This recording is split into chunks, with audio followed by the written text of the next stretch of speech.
그 예전에 그 오후 찬양 예배 드릴 때 찬양대를 향해 제가 좀 안 좋은 말을 많이 했죠, 그죠? 그죠? 기억하십니까 혹시? 한동안 안 했는데 기억 안 나십니까? 기억나게 해드릴까요? 한동안 안 했는데 제가 그 수요 저녁 강좌 그 성경 강좌를 하면서 밑에서 하다가 기도자가 나왔을 때 잠깐 여기 앉아봤어요. 근데 자리가 저만 그런지 모르겠는데 되게 불편했어요. 저는. 근데 편하십니까? 그죠? 그래서 그 이후로 앉아보고 난 다음에 야, 찬양대 아무나 하는 게 아니구나라는 생각을 했습니다. 어떻게 그렇게 한 시간 동안 그렇게 앉아 있을 수 있는지. 아니, 밑에 의자하고 차이가 너무 많이 나서 제가 좀 미안한 마음이, 뭐 제가 미안해도 어쩔 수 없지만 아무튼 감사합니다. 귀한 시간에 찬양으로 주께 영광 돌린 여러분에게 하나님의 은혜가 넘치기를 간절히 소망합니다. 요즘 어려운 상황이 계속 겹치고 겹칩니다. 경제뿐만 아니라 나라적으로도 참 큰 일들이 많이 일어나고 있습니다. 이러한 어려운 상황에 정말 교회는 어떤 이야기를 해야 할까 하는 고민을 해보았습니다.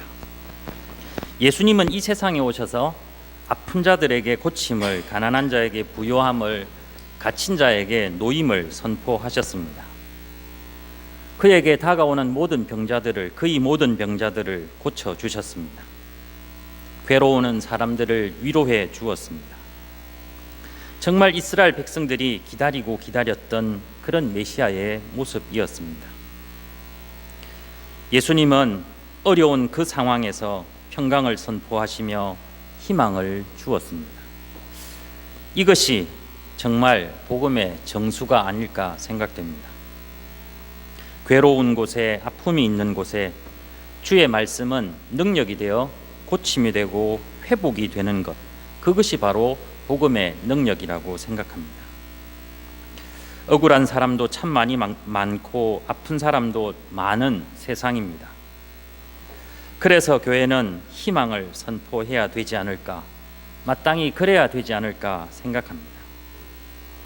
지금이 어려운 국제 정세까지는 아니라 할지라도 경제적으로 많이 힘들고 괴로운 이 시점을 견디고 있는 이 시대에 교회는 이 세상을 향하여 어떤 말을 해야 할까 생각해 보았습니다. 예수님께서는 마가복음 10장 34절에 이런 말씀을 하셨습니다. 내가 세상에 화평을 주러 온 줄로 생각하지 말라. 화평이 아니요 검을 주러 왔노라 라고 말씀하셨습니다. 이 말씀은 복음일까요? 복음이 아닐까요? 예수님은 때로는 분쟁의 원인이 되시기도 하였습니다. 예수님이 말씀을 하자마자 그 말씀 때문에 많은 사람들이 싸우기도 하였던 것입니다. 어떤 게 복음이고 어떤 게 복음이고 어떤 게 복음이 아니겠습니까?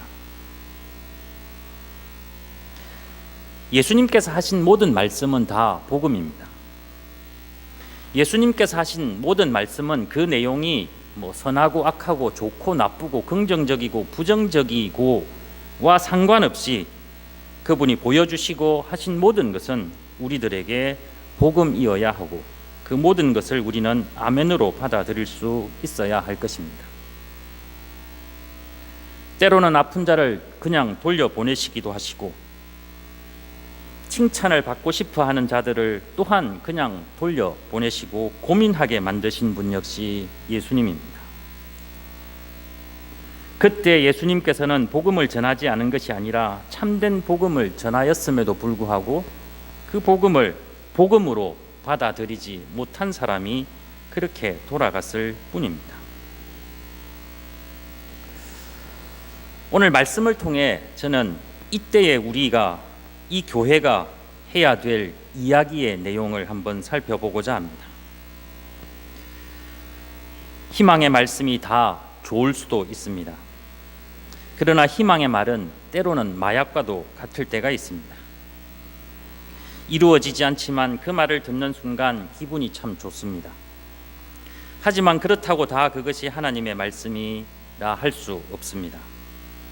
왜냐하면 하나님의 말씀의 기준은 내용이 좋고 나쁘냐에 따라 긍정적이냐 부정적이냐에 따라 구분되는 것이 아니기 때문입니다. 오늘 본문에서 여호와께서 백성에게 말씀을 하시는데, 예레미야를 우리가 보는 순간 예레미야 자체가 이스라엘 백성들의 범죄로 인하여 그들의 멸망을 선포하는 예레미야의 슬픈 심정을 그대로 담았고, 멸망하는 것을 본 예레미야가 또 슬퍼하는 것을 그대로 담은 예언서입니다. 그렇듯이 오늘 말씀에서도 하나님은 이스라엘 백성들이 어그러진 길을 사랑하며 그들의 발을 멈추지 않고 있음을 분명하게 보았습니다.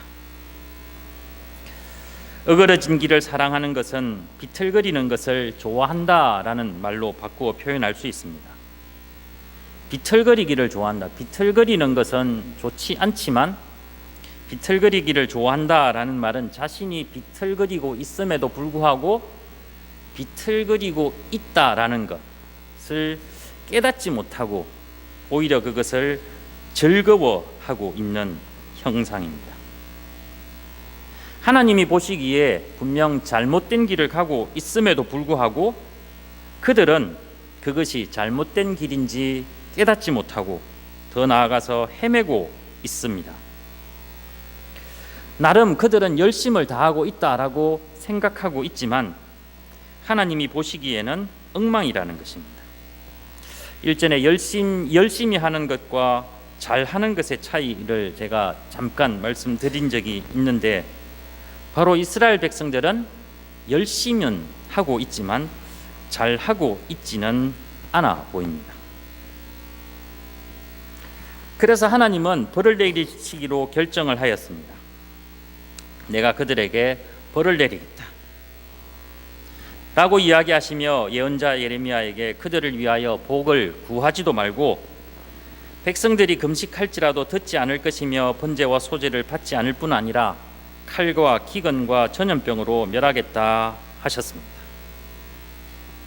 이 말은 복음일까요? 복음이 아닐까요? 우리들은 복음을 듣기를 좋아하죠, 그죠? 이 말을 듣기는 별로 좋아하지 않을 것 같습니다. 백성들이 금식할지라도 듣지 않을 것이며 번제와 소제를 받지 않을 뿐 아니라 칼과 기근과 전염병으로 멸하겠다 하신 이 말씀, 하나님께서 하신 말씀입니다. 이스라엘 백성들을 미워한 사람들이 한 말씀이 말이 아니라는 겁니다. 단순히 우리가 싫어서 여러분들 관계에서 여러분들을 싫어하는 사람이 한 말이 아니라 하나님이 지금 하시고 계신 말입니다. 나를 싫어하는 사람이 혹 이런 말을 했으면 그냥 무시해도 될 겁니다. 그러나 하나님께서 이 말씀을 하셨다면 우리는 무시할 수 없습니다. 왜냐하면 그건 역시 복음이기 때문입니다.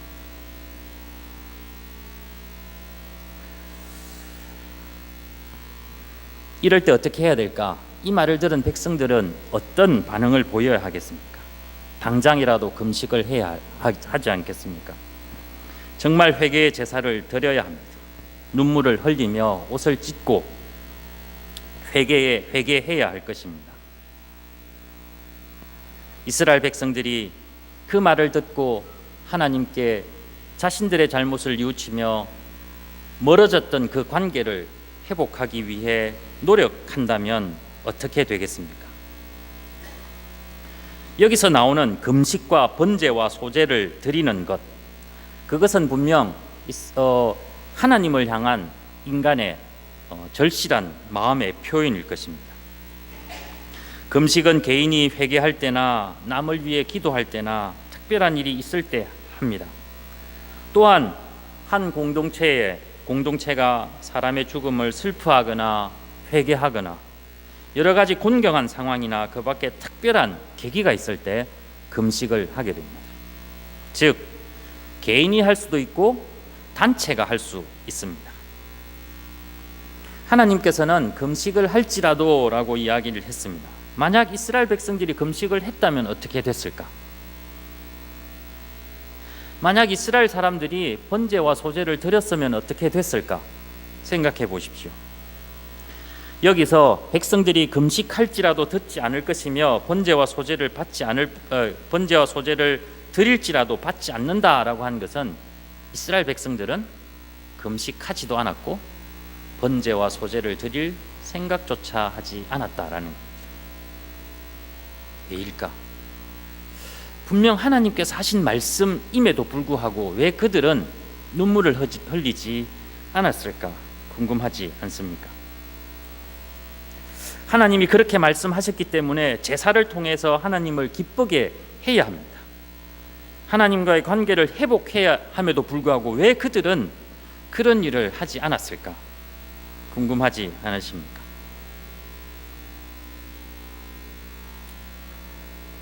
이스라엘 백성들은 정말 그럴 생각도 없었습니다. 왜냐하면 그럴 이유가 있었기 때문입니다. 13절을 보면 예레미야가 이렇게 이야기합니다. 하나님, 아닙니다. 지금 보십시오. 지금 어떤 선지자들이 사람들에게 어떤 이야기를 하는지 들어보십시오. 선지자들이 그들에게 이르기를 너희가 칼을 보지 아니하겠고 기근은 너희에게 이르지 아니할 것이라. 뒤에 이들은 계시를 받고 이야기를 한 것이라고 이스라엘 백성들을 향해 이야기한 것 같습니다. 하나님께서 분명히 칼과 기근과 전염병으로 멸하겠다라고 이야기를 했음에도 불구하고 그들이 금식하지 아니하고 회개하지 않은 이유는 또 다른 하나님의 음성을 들었기 때문입니다. 그게 바로 너희가 칼을 보지 않겠고 기근은 너희에게 이르지 아니할 것이다. 나는 선지자를 통한 이야기를 들었기 때문입니다. 어떻습니까? 이거는 복음일까요? 복음이 아닐까요? 어떤 말이 더 듣기 좋습니까? 저 역시 이 말이 더 듣기 좋습니다. 칼을 보지 않겠고 기근이 우리에게 이르지 아니할 것이다 라는 말, 이 말이 우리들에게는 큰 복음일 것 같습니다. 핵의 위험 가운데 이 땅에는 결코 핵이 위협할 수 없습니다 라고 하면 얼마나 안심이 됩니까? 그죠? 우리가 좀 어렵게 살고 있지만 이제 괜찮아질 것입니다 라고 이야기를 들으면 얼마나 우리의 마음의 평안을 얻을 수 있습니까? 예언자들이 한 그런 이야기를 들었기 때문에 울어야 할 상황임에도 불구하고 그들은 울지 않았습니다. 이 말을 이스라엘 백성들은 어떻게 들었을까? 야, 정말 하나님은 좋으신 분이구나. 역시 하나님은 최고. 비록 하나님께서 우리가 잘못 어그러진 길을 가고 있는 우리들에게 칼과 기근과 전염병으로 멸하겠다 하셨지만 또 다른 예언자를 통해서 칼을 보지 않겠고 기근이 이르지 않겠다라는 이야기를 하시는 하나님이 얼마나 위대해 보이겠습니까? 이스라엘 백성들은 그것을 복음으로 받아들였습니다. 그래서 그들의 눈에는 눈물을 찾을 수 없었던 것입니다. 그들이 그렇게 험한 잘못을 했음에도 불구하고 회개하기보다는 오히려 즐거워하는 모습을 보인 이유는 바로 그들이 잘못된 복음을 들었기 때문입니다. 하나님은 분명히 이야기하고 계십니다. 그러한 선지자들은 거짓 계시와 점술과 헛된 것과 자기 마음의 거짓으로 예언하였다고 말입니다.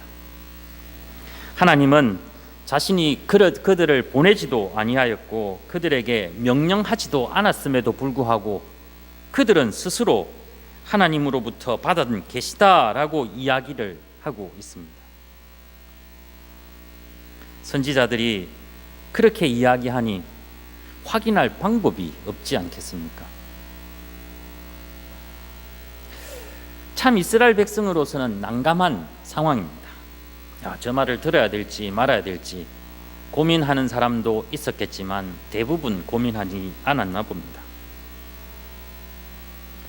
긍정의 말이냐 혹은 부정의 말이냐로 하나님의 예언을 구분할 수 있겠습니까? 예전에 이런 이야기를 들은 적이 있습니다. 슬픈 노래를 부른 가수는 일찍 죽고 자살한다라는 이야기를 들은 적이 있습니다. 실제로 그렇습니까? 알고 보니까 아직 살아계신 분도 몇 계시던데, 그래서 즐거운 노래를 불러야 됩니다. 이렇게 이야기하시는 분들도 들었습니다. 좋은 말을 해야 한다, 말이 씨가 된다. 틀린 말은 아닙니다. 죽는 노래보다 사는 노래를 부르는 게 훨씬 좋겠죠, 그죠? 그렇지만 그게 복음이 될 수는 없습니다. 만약 그것이 사실이라면 우리는 하나님을 믿을 이유가 없기 때문입니다. 괴롭습니까? 그냥 노래방 가서 다 함께 차차차 이런 거 부르시면 되지 않겠습니까? 힘드십니까? 어디 가서 또 즐겁게 웃고 좋은 이야기 이렇게 텔레비에서 개그 프로그램 이런 거 보면 맨날 사람들 웃기잖아요, 그죠? 그냥 하루 종일 그것만 보고 있으면 되지 않겠습니까? 복음이 아니기에 삶을 변화시킬 수 없습니다. 그러나 하나님의 말씀은 그 내용이 어떠하든지 복음이기에 삶을 변화시킬 수 있습니다. 물론 이런 말을 틀린 말이라고 단정지으며 그런 말이 필요 없음을 이야기하는 것이 아닙니다. 앞에서도 이야기한 것처럼 긍정적인 말이 때로는 희망적인 말이 때로는 우리에게 마약과 같은 작용을 할 때가 있다는 것을 잊지 말아야 한다는 말씀을 드리고 싶습니다. 그런 말들이 때로는 하나님의 말씀으로 포장되기도 합니다. 많은 간증하시는 분들이 복음이 아닌 이런 말들로 복음이다라고 이야기를 하는 경우가 참 많이 있습니다.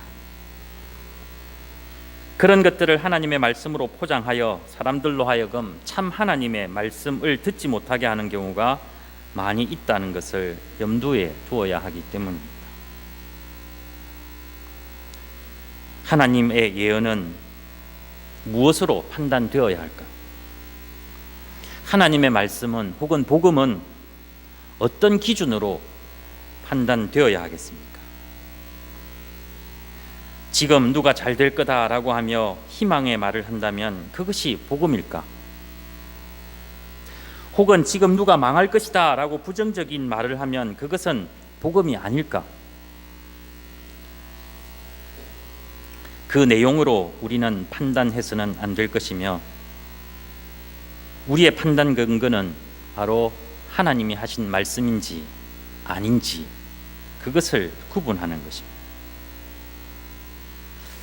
그런데 그것을 구분하기가 참 쉽지 않습니다. 어떻게 그것을 구분하겠습니까? 본문에서도 예레미야가 있는가 하면 거짓 선지자가 이렇게 등장하는데, 자기가 계시를 받았다라고 이야기하며 좋은 이야기를 하면 많은 사람들이 현혹될 수 있을 것입니다. 참 선지자가 저주의 말을 한다고 해서 그들을 핍박하고 돌로 쳐 죽일 수도 있습니다. 어찌되었든지 간에 지금 이스라엘 백성들은 울어야 함에도 불구하고 울고 있지 않습니다. 회개해야 할 상황임에도 불구하고 그들은 여전히 문제없을 것이다 안심하고 있습니다. 이때 하나님은 우신다라고 표현하였습니다. 17절을 보면 너는 이 말로 그들에게 이르라 내 눈이 밤낮으로 그치지 아니하고 눈물을 흘리리니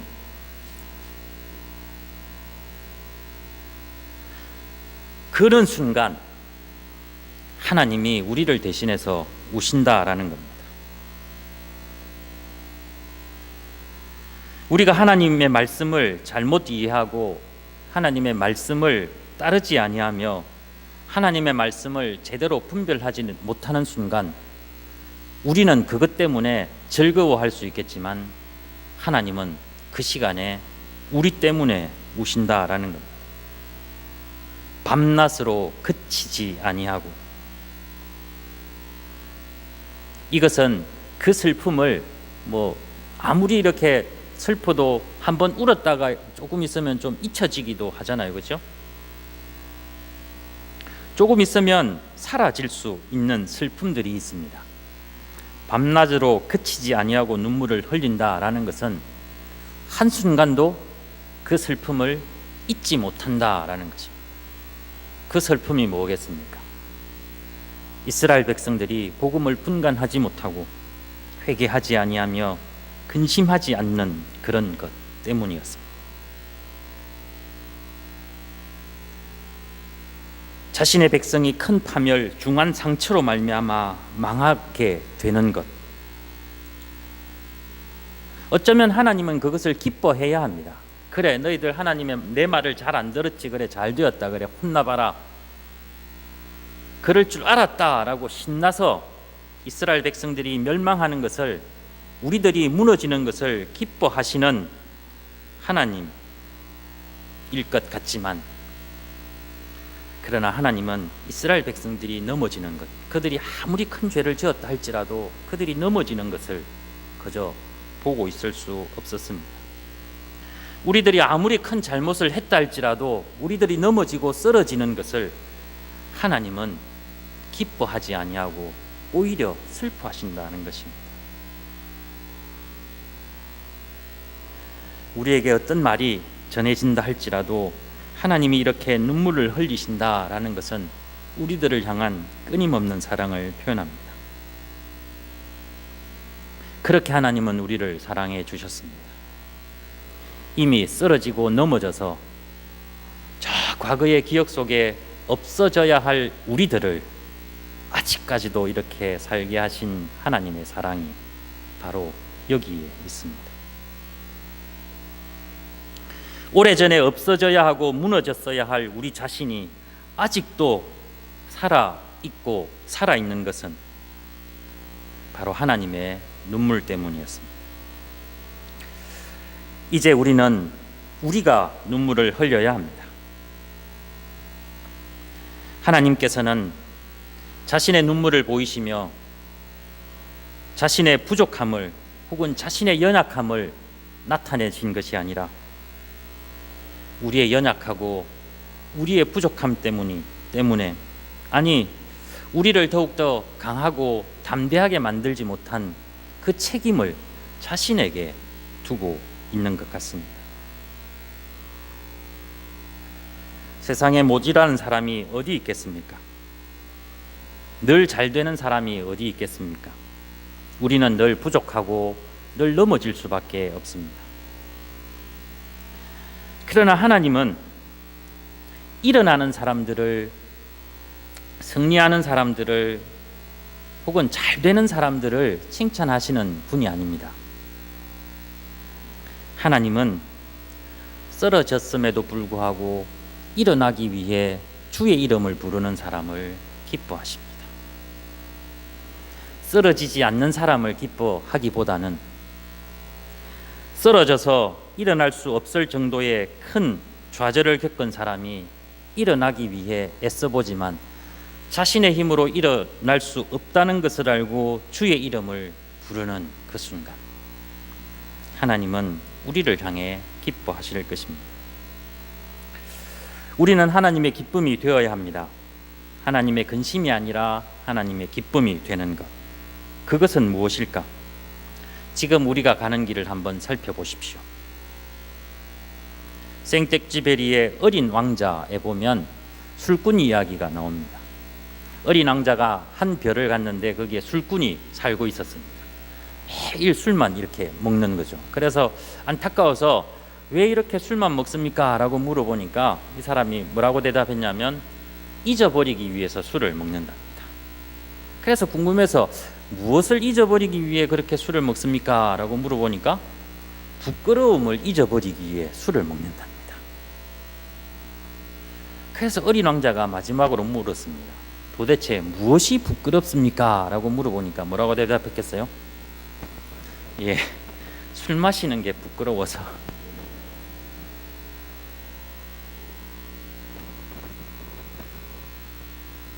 참 웃긴 이야기지만 우리도 이렇게 살고 있지 않습니까? 우리의 부족함을 잊어버리기 위해 오히려 잘못된 선택을 하고 있는지, 우리가 가는 길은 어떤 길입니까? 여러분이 가는 길은 계속 걸어가야 할 길입니까? 멈추어야 할 길입니까? 우리가 드리는 금식과 혹은 제사들이 우리들의 온전함과 선함과 참됨을 증거할 수 있다라고 생각하십니까? 어떤 말에 우리들의 마음이 움직입니까? 하나님의 음성에 우리의 마음이 움직이는지, 그저 좋은 말에 우리의 마음이 움직이는지 살펴보아야 합니다. 하나님의 눈물이 보이십니까? 하나님의 눈물이 보이는 순간 이제 우리에게는 희망이 있습니다. 왜냐하면 여전히 하나님은 기대하는 사람들을 향해 눈물을 흘리시기 때문입니다. 비록 우리들이 하나님의 눈물의 원인이 되었다 할지라도 그 눈물을 통해 새로운 희망을 가질 수 있기를 간절히 소망합니다. 금식과 예배를 통하여 우리의 허물을 하나님께 아를 때 우리는 새로운 생명을 얻을 수 있으리라 믿습니다. 이제 마음 놓고 눈물 흘리는 여러분 되시기를 바랍니다. 기도하겠습니다. 하나님 아버지 감사합니다.